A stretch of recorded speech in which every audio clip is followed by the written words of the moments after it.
guys, welcome back to the channel. In today's quick guide, I'm going to walk you through how to deposit a check on Cash App in 2025 using just your smartphone, no bank visit, no hassle. First thing first, make sure your Cash App is updated to the latest version. Then open the app and tap on the bank icon at the bottom left. Now look for deposit a check option. If you don't see it, your account might be not be eligible to keep your app updated and notifications so for the future access. Once tap deposit check, enter the check amount exactly as written. Now here comes the important part. Take a clear photo of the front and the back of your check.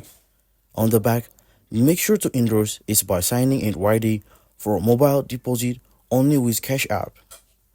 After both photos are uploaded and confirmed, hit submit. Cash App will review the deposit.